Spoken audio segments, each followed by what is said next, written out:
एक तरफ जहां हरियाणा विधानसभा चुनावों में हुई धांधली के सबूत चुनाव आयोग मानने के लिए तैयार नहीं है, वहीं दूसरी तरफ सुप्रीम कोर्ट ने चुनाव आयोग और केंद्र सरकार को नोटिस जारी करके जवाब तलब किया है। जी हां, सुप्रीम कोर्ट में याचिका लगाई गई है और कहा गया है कि एक्शन लेने में चुनाव आयोग पूरी तरीके से फेल हो चुका है। इस पर सीजेआई चंद्रचूड़ ने सवाल किया है कि जब खुलेआम रिश्वत बांटी जा रही है तो आखिर चुनाव आयोग कर क्या रहा है।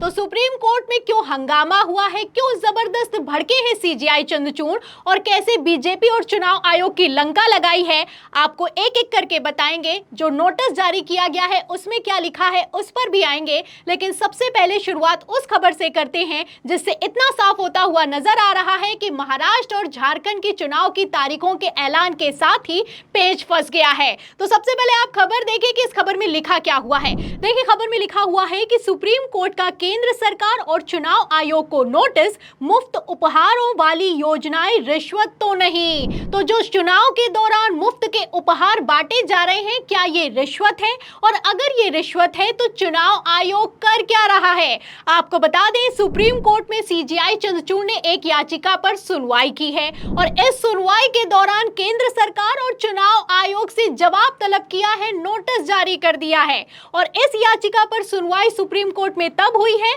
जब खबर निकलकर सामने आई है कि भारतीय जनता पार्टी के नेताओं को पहले ही पता चल गया था कि आज के दिन यानी कि 15 अक्टूबर को महाराष्ट्र और झारखंड की चुनाव की तारीखों का ऐलान होने वाला है। तो सुप्रीम कोर्ट में किस याचिका पर सुनवाई हुई है, याचिका में क्या लिखा हुआ है, पहले याचिका सुनिए, फिर चुनाव आयोग कैसे फंस गया है उस पर आते हैं। देखिए, खबर में आगे लिखा हुआ है कि मुफ्त में चीजें देने के चुनाव पूर्व वादों के बढ़ते खतरे के बावजूद स्वतंत्र और निष्पक्ष चुनावों के संरक्षक के रूप में भारत का चुनाव आयोग इस प्रथा को रोकने के लिए पर्याप्त कदम उठाने में विफल रहा है। चुनाव आयोग का संवैधानिक कर्तव्य है कि वह यह सुनिश्चित करे कि चुनावी प्रक्रिया अनैतिक प्रथाओं से दूषित ना हो और चुनाव इस तरह से आयोजित किए जाएं जिससे लोकतंत्र की अखंडता बनी रहे। तो याचिका दाखिल की गई है और याचिका में कहा गया है कि जो मुफ्त की रेवड़ियां बांटी जा रही हैं, इसको रोकने में चुनाव आयोग विफल रहा है,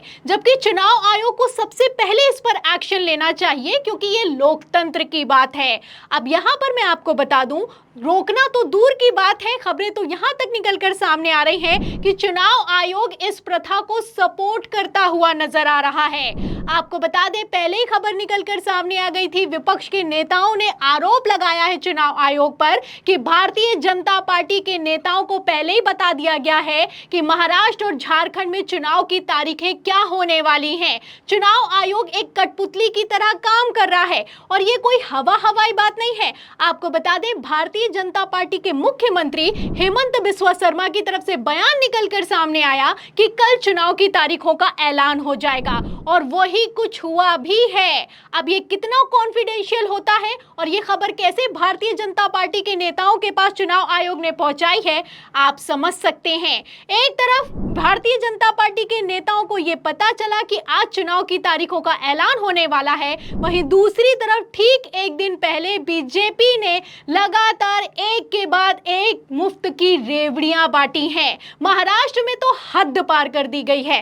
देखिए, खबर भी मौजूद है, खबर में लिखा भी हुआ है, नवभारत टाइम्स की खबर में लिखा है कि मुंबई में अब टोल फ्री एंट्री आज रात से लागू होगा, मुख्यमंत्री एकनाथ शिंदे का फैसला। तो ये फैसला कभी और नहीं, 14 अक्टूबर को लिया गया है जब आज चुनाव की तारीखों का ऐलान हुआ है, क्योंकि ऐलान होने के बाद तो ये इस तरीके का फैसला नहीं ले पाते। तो आप समझ सकते हैं कि आखिर ठीक एक दिन पहले ऐसा ऐलान क्यों किया गया है और आज रात से ही ये फैसला क्यों लागू होने वाला है।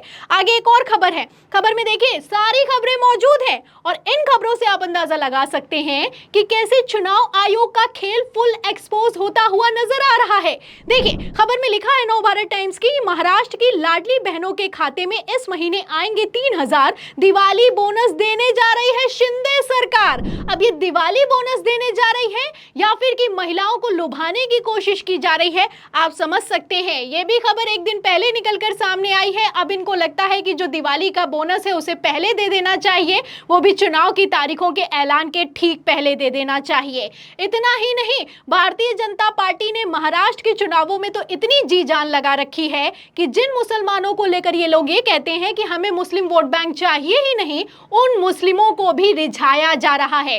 खबर निकलकर सामने आई है कि मुसलमान जो कि मदरसों में पढ़ाते हैं उनकी सैलरी को बढ़ा दिया गया है। खबर देखिए न्यूज़ 18 की, इसमें लिखा हुआ है कि महाराष्ट्र में मुसलमानों को मिला दिवाली तोहफा, शिंदे सरकार ने दी खुशखबरी, इन टीचरों की बढ़ाई गई है सैलरी। तो जिनको 6,000 मिलती थी अब उनको 16,000 मिलेगी और जिनको 8,000 मिलती थी अब उनको 18,000 मिलेगी। तो हजारों करोड़ों का रुपया पानी की तरह बहाया जा रहा है।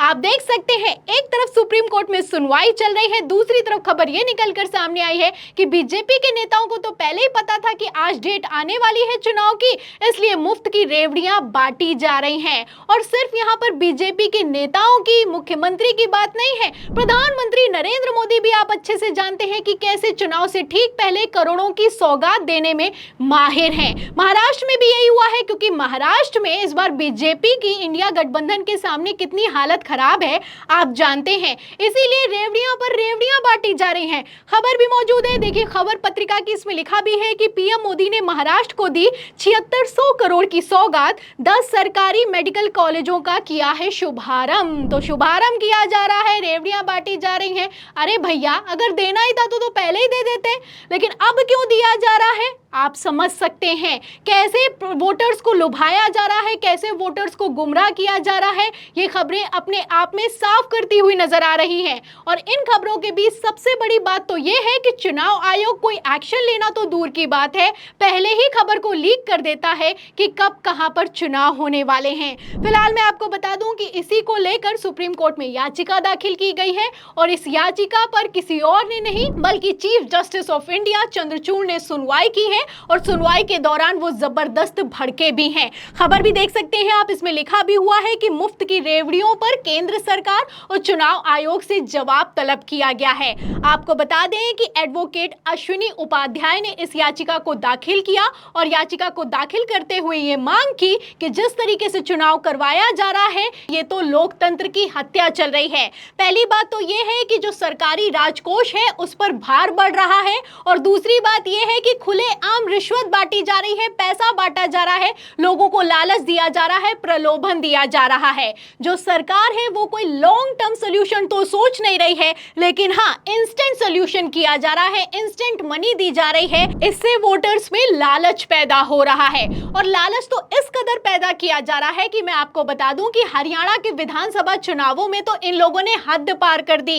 पहले तो जो किसान सम्मान निधि दी जाती है मोदी सरकार की तरफ से उसको रोक लिया गया और इसे जारी तब किया गया जब हरियाणा में वोटिंग हुई है। खबर देख सकते हैं, इसमें लिखा भी हुआ है कि प्रधानमंत्री नरेंद्र मोदी ने 5 अक्टूबर को किसान सम्मान निधि की 18वीं किश्त जारी की है। तो उस दिन क्यों जारी की गई है और उस दिन जारी करने के लिए चुनाव आयोग ने कैसे परमिशन दे दी है, सवाल खड़ा होता है। जाहिर सी बात है, जिस दिन किसान के अकाउंट में 6,000 रुपए आएंगे तो वो इधर उधर जाने की कोशिश करेगा या फिर कि उसका मन भी पलट सकता है, क्योंकि किसान हरियाणा में कितना नाराज है भारतीय जनता पार्टी से ये किसी से छुपा हुआ नहीं है। ऐसे में ऐसा लगता है कि सरकारी योजनाओं के नाम पर लोगों के मुंह बंद किए जा रहे हैं और खुल्लम खुल्ला रिश्वत बांटी जा रही है। तो ईवीएम को अगर हटा भी दिया जाए तो आप देख सकते हैं कि खेला हर एक स्तर पर चल रहा है और अब ये खेल एक्सपोज होता हुआ नजर आ रहा है। सुप्रीम कोर्ट में सुनवाई हुई है, सीजेआई चंद्रचूड़ ने नोटिस जारी किया है